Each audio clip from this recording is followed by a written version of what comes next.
Yeah, I grew up in a Christian household where I could do all things through Christ who strengthens me. Right. I am a mover. I'm a shaker. I'm more than a conqueror. Nick, I'm about to go there. But I'm just you telling are you, not about to gaslight Christ. I'm not. Stop, Nick. I'm not. Because you grew up in a Christ household in me lets me know that I am anointed. What is you can Christ? do all things through Christ who strengthens you. You I am took anointed. that. You took that. When I walk in a room, went overboard. I am a light. You cannot gaslight Jesus Christ because he told you that, and now you're telling him because he told you that. I am all these things. You the king, and you miss the narcissism. No, abundance. No, you cannot do that. No, I'm doing it. I'm owning it. I'm walking. Don't gaslight him. In the kingdom that I am. Christ gave his life. That's the most unselfish thing you can do. 100%. So you cannot. And I will give my life for mine. You cannot. I will die on the cross for my kids. Narcissism, whose extreme selfishness and self-centered. Not saying that's what you are, but that's narcissism. Yeah. And Christ, who said I could do all things through him. There's a self-importance in me. I believe I am not ordinary. I am extraordinary. I am the head and not the tail. So why did you just gaslight Christ? Answer that question. I'm telling you, you said I did that. I'm quoting scripture. Y'all, he just gaslight Christ and said the reason why it's okay for him to be narcissistic. Hold on, Nick. Okay. He gaslight Christ and said because he was taught he can do all things through Christ that strengthens him. Absolutely. Is the reason why everything can be about him. Is the reason why everything can be world revolving around him and no one else matters. That is not I the never message said no one Christ, else matters. You put words in my mouth. That is not what Christ has said. And y'all don't allow him to gaslight Christ with that, okay? We'll take, I apologize if you believe I have gaslit Christ, because that is not what.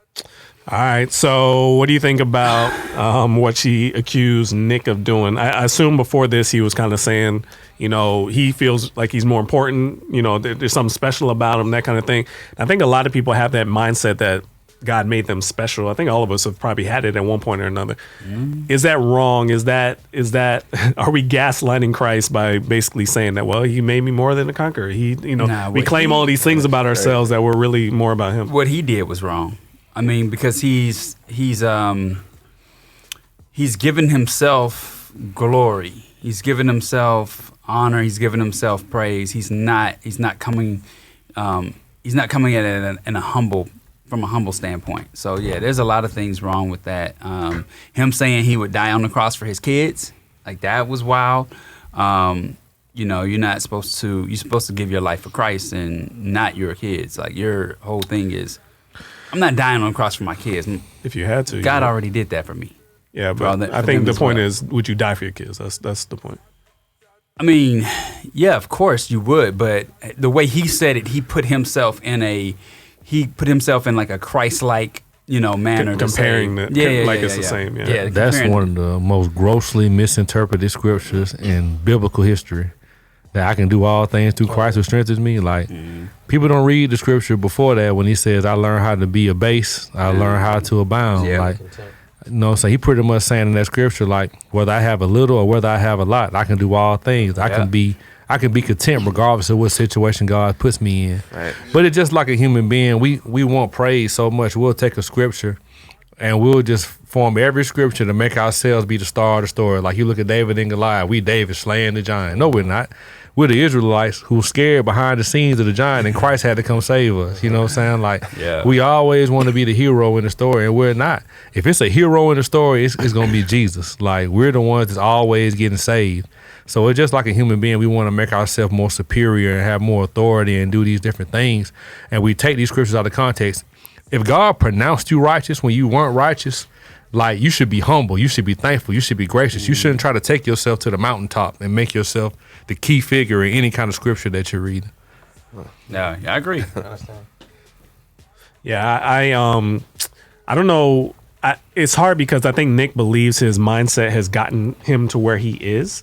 Yeah. So what do you tell somebody that feels like, no, this mentality has been helpful for me to believe that there's something special about me, that God made me extra special than other people? He said a bunch of things like, I'm anointed. When I walk in the room, I am the light. Like, that stuff is, you're famous, right? So you draw attention but you don't draw the light of Christ necessarily. You draw light from people's eyes gleaming on you because you are who you are.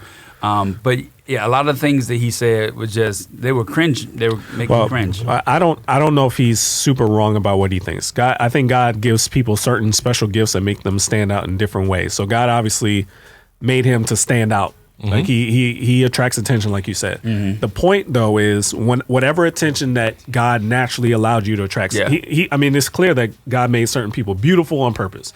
Made some people, leaders on purpose. Like there's people who attract attention not by accident. It's a gift, right? But the whole point of it is that gift should be 100% focused on giving him glory. Yeah. I don't know if Nick is ready to commit his entire life to giving God glory. And I think he wants to get some too. And I don't know if he would admit to that if he was sitting right here. Hopefully one day we can talk to him. But it seems as though if God put you in that spot and you realize that you're a child of God and you're starting to realize that, hey, he wants more from me. If you don't look at your life and say that this whole thing is just to bring, not an addition. I'm not going to tag along God with me. This whole reason I'm famous is only to bring God glory.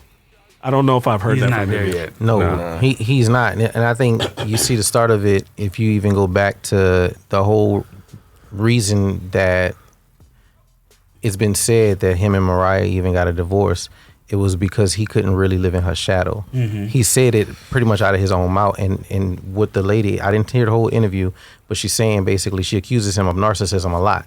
And there's no way that a narcissist is going to be able to give God all the glory. Oh, sure. Obviously, I agree that he probably does believe some of those things he's saying, and he does have the gift and the talent and, attract people, but we're supposed to be like a city on a hill, right? Let your light shine so that you can point them back to the Father.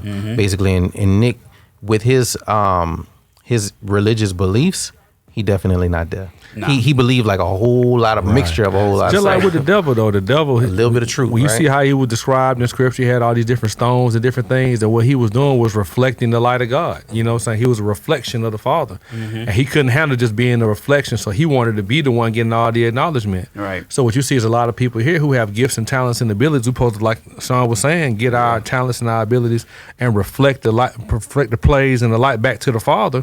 They want to take it all in. That's the initial sin. You know what I'm saying? That's what the devil did. He wanted to get all the praise. Yeah. So you see a lot of people following that same thing without realizing. If you say, hey, man, you following the devil? No, I ain't following the devil, but you're doing exactly what he was doing. You want praise. and misusing the scriptures. Exactly. You know what I'm saying? Twisting the script. You're giving me 99% truth with 1% lie.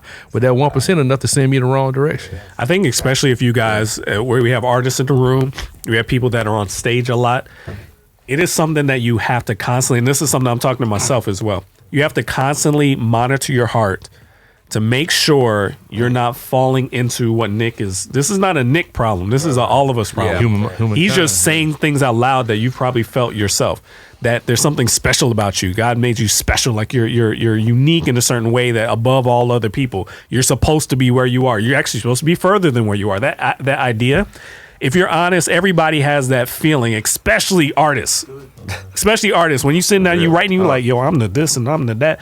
You even Christians, That's true. Christian artists, me, I've written down stuff like, yo, y'all ain't this and y'all ain't like that and this and we the best at this. Yeah. Like that's your natural heart tendency is to brag about yourself.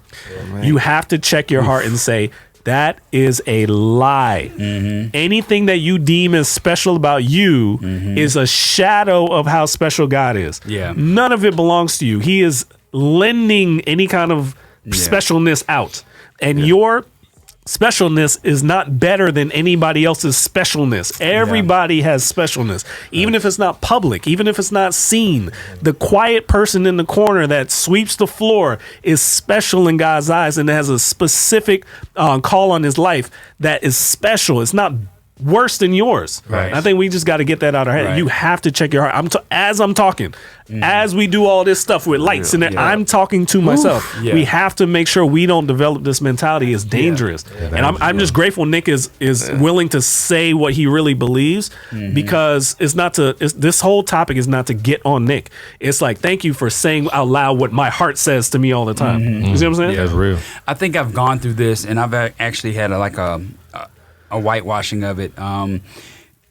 I felt like it was too easy for me to get into the doors at 107.9 and Radio 1. Like it was like I was talking to somebody.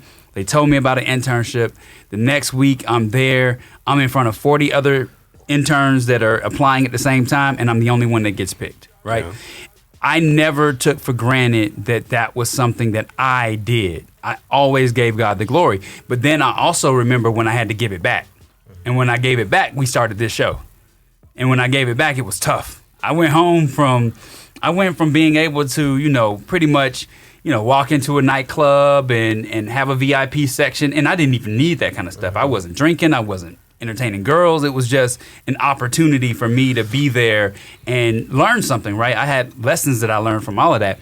But when I gave it back, I remember probably having a conversation with you and being on my couch feeling like it was over. Like, what else is there? Like, I lost everything that I had worked for the last 7 years. I got laid off with the recession in 2008. What else is there? I'm going back to just doing a regular job. And I mean, then we started this and I was like, okay, the feeling of doing something for God and promoting the kingdom felt way better than what we were doing at Radio 1. Yeah, but the caution is even to the people that are doing it for God. Sometimes even as Christian hip-hop artists and Christian radio stations and Christian thises and Christian that's, we can develop a pride in that as well, where you think that your success is due to you some kind of way versus it being God needing you for whatever purpose. He could take it away just like you didn't cause it. He caused you to cause it. You know what I'm saying? So it's just a caution to your own heart. This is not about pointing it to anybody else or whoever you're thinking about in your head. That's not what it's about. You. This is about all of us asking ourselves that question. Yeah. Do we have this same Nick mentality and not realize it? I want to give Rando a chance to answer that question, right? Because he's young. He's followed in his father's footsteps of becoming a rapper. And you just mentioned that you did a show at your school, right? Right. This is your first year, your first semester. Yeah. What was it like to do a show like that and have people looking at you, knowing that you were just like fresh on the scene? So I was initially really nervous because it was like outside and it wasn't like really a crowd thing. It was just like people just watching me doing it. But after the show, I was getting like, everybody was like congratulating me, like, oh yeah, you did really good and stuff. I was like, oh, okay, thank you. And I was actually just thinking about it because he done told me a million times that not to be prideful and be careful. I guess I still like, I mean, I try not to be, but I still gotta find like where the line is between like you being confident and you just there you go. There you go. That's it. Yeah, it's a sneaky line because that no matter what anybody says, if you get off a stage and somebody's like, "Yo, you killed it, man," that feels good. And don't hit him with the false humility. Oh, please God. You know what I'm saying? Good and well. No, thank you, brother. Thank you. We appreciate it. No, it's like that feels good, regardless of how you try to couch it in your heart. Every time. What do you do with it? What do you do with it? Like, because you could do the Christian thing. Oh yeah, it's all God. You know what I mean? But in your heart, could do it outside, like, but inside it's like, yeah, I got it. I think I'm the only one at this table that can't answer what that feels. You've been like, on right? stages. You've been gotten on stages, but we've never had a good job. No, people have. I've seen it. We've never hosted a conference or. We've hosted things and gotten off stage, and people say, "Good job, Ryan." Good job on not messing up a line. I mean, that's about it. Like, all you're doing is reading from a piece of paper. You've experienced this, is what we're saying. Now, you know. You got good jobs from the beat battle. You killed that. You said good job on organizing the beat battle. Yeah, that's not like I did a good job doing anything else. It was, I let the team You've gotten the compliment. This is the opposite of what I'm talking about. I didn't do anything good. Yeah. I didn't do nothing. Right now. That's pride too. I mean, I look at it as a team effort. Camille laid the foundation when we did the very first beat battle. I took over, just not to put too much on her plate for everything else she does for us, and just decided like, okay, we're just gonna listen to beats. We're gonna. But the point is, you know what it feels like getting off a stage, somebody saying good job, and it feeling good in your heart. You do. Speeches, maybe. I don't know. I don't know. All right, what's the next thing?